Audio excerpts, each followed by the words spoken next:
Hello, welcome to my channel. If this is your first time on Deborah's TV, do touch the notification bell, give a thumbs up, and subscribe. Okay, we have been talking about our financial state and how to get out of it if it is a bad one, right?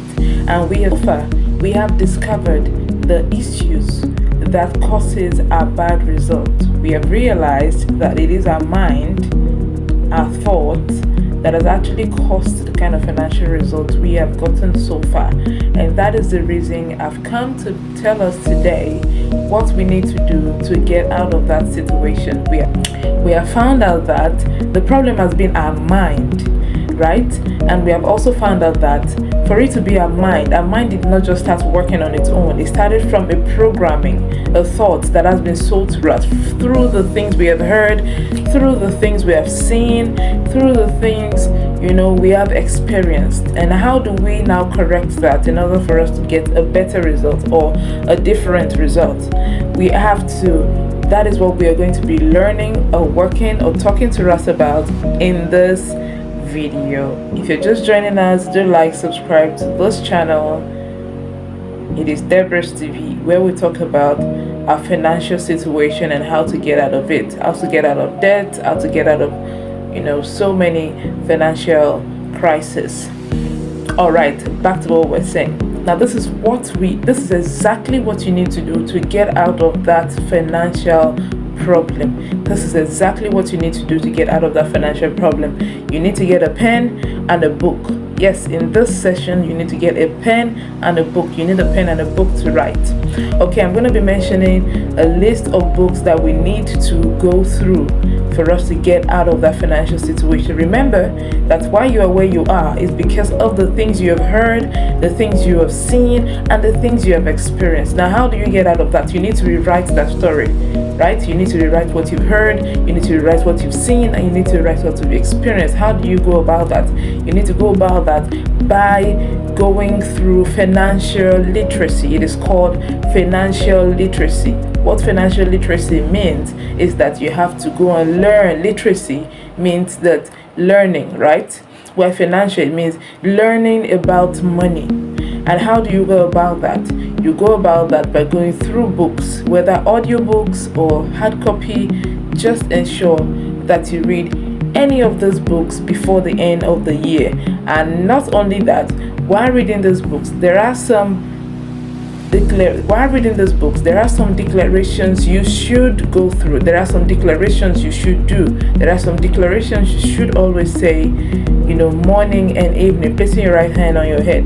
But I'm going to be doing that at the end of the video, so stay tuned, right? As I said earlier, I was going to be mentioning some books that we need to go through, some books that we need to read, some books that we need to ensure that we read some of them. All right, number one on my list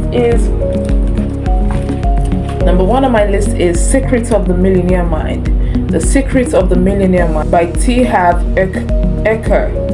Secrets of the Millionaire Mind by T. Harv Eker. Secrets of the Millionaire Mind by T. Harv Eker. Next on my list is Rich Dad, Poor Dad.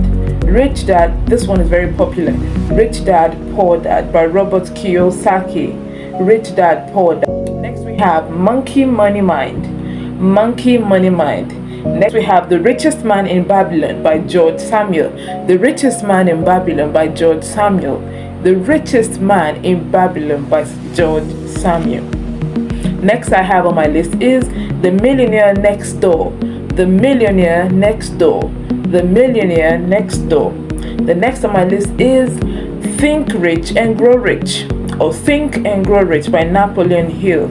Think and Grow Rich by Napoleon Hill. Think and Grow Rich by Napoleon Hill. Think and Grow Rich by Napoleon Hill. Now, if you're able to read any of those books, just pick one. I'm not asking you to read all at a time, okay? Just pick one at a time. Ensure that at least you take one book. For people that do not have the chance to, read all the time and all of that, just ensure that at least you read one book sufficiently till the end of this year. Read just one book, just one. Okay, ensure that you read at least a book. You're done reading a book, you can share the chapters amongst the remaining days of the year, you can say, okay, I'm going to be reading. Okay, we have 136 pages in this book. I'm going to be reading one page per day. It doesn't matter how long it takes, as long as you understand and you take each and every one of the steps that you read in that book, and you understand it. You take steps while reading those books. All right, so the last part is the declarative part, which I want us to say together. Place your right hand. You say this declaration morning and evening, okay? Morning and night, like you're taking your tablet, your regular tablet. It needs to resonate inside of you. So you say with me, as a joint heir with Jesus, I claim the wealth of this earth, for it belongs to Jesus. Yes, I claim all that Jesus' death made available for me to receive in Jesus' name. I command you, devil, to lose the wealth of this earth. Take your hands off now. Yes, you shouldn't be scared of the devil. Take your hands off now. I command every hindering force to stop in Jesus' name. I bind you and render you ineffective against me. In Jesus' name, I command wealth to come to me. Wealth, come to me. Wealth, come to me. Jesus is the Lord of my life. Jesus is the Lord of my finances. Jesus is Lord over me. Jesus is Lord over my finance. Jesus is Lord over me. Jesus is Lord over my finance. So I command wealth to come to me. I command wealth to come to me now, not just later. I command wealth to come to me now. I command wealth to come to me now. You say those declarations morning and evening, and also reading one financial book for your financial literacy, and watch what will happen in 6 months. Just watch out.